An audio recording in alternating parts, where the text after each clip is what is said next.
I love watching Shark Tank.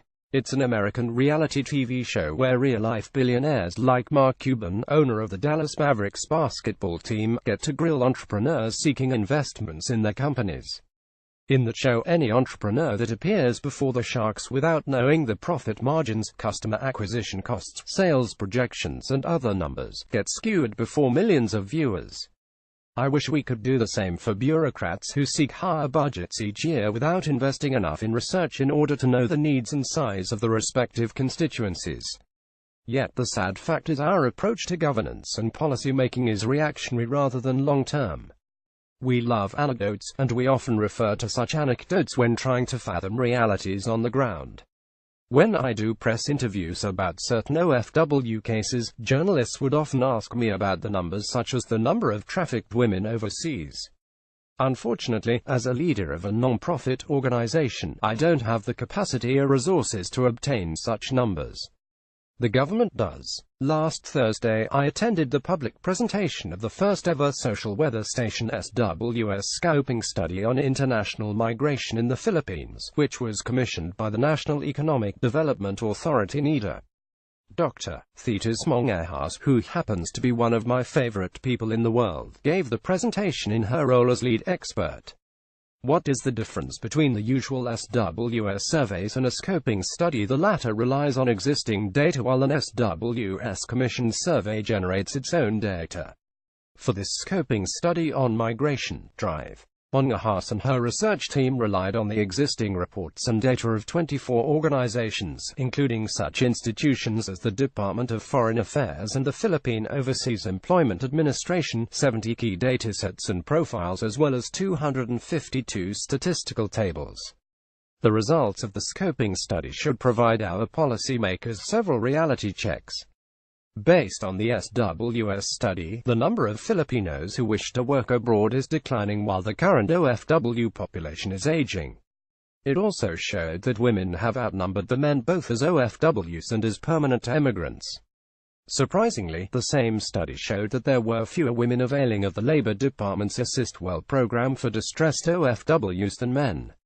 This should prompt the Overseas Workers Welfare Administration to look at possible barriers to entry for distressed female OFWs who have since returned to the country.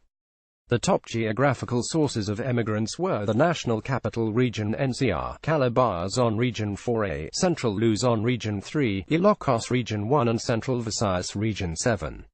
For our OFWs, Mimaropa Region 4 emerged as the #1 source, followed by Central Luzon, NCR, Ilocos, Western Visayas Region 6, Central Visayas, Cagayan Valley Region 2 and Sorsogon Region 12.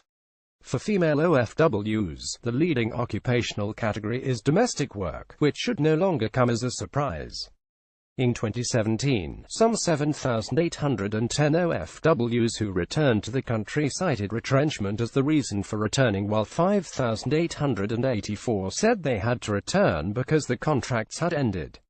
Around 2,510 OFWs said they came home because they had decided to stay in the Philippines.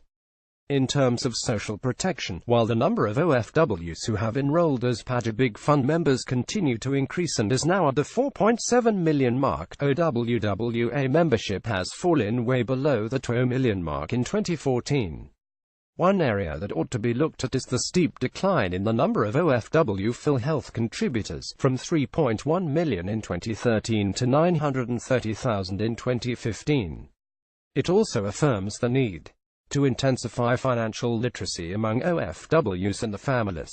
Based on the chart, how OFW families spend the remittances, debt payment comes in fourth after medical expenses, education and food.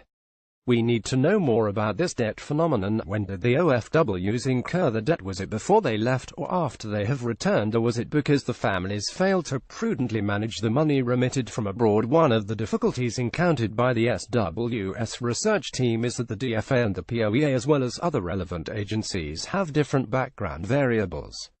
For example, different agencies have different names for certain job categories, and the DFA looks at the world in terms of regional groupings while the POEA is country-specific, data-wise. This makes comprehensive research extremely difficult due to the variance in definitions, context and of course, the intentions of the source.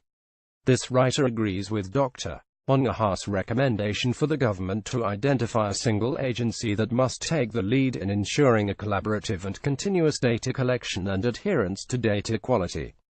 The SWS is also pushing for a state of migration report that would enable all of us to have a clearer understanding of the Filipino diaspora. The good news is that there is data available and gathered through a variety of programs by the different agencies. Thanks to NIDA and the SWS, we now have an inkling of the kind of vital information that can be gained through more organized collection and analysis of migration-related data.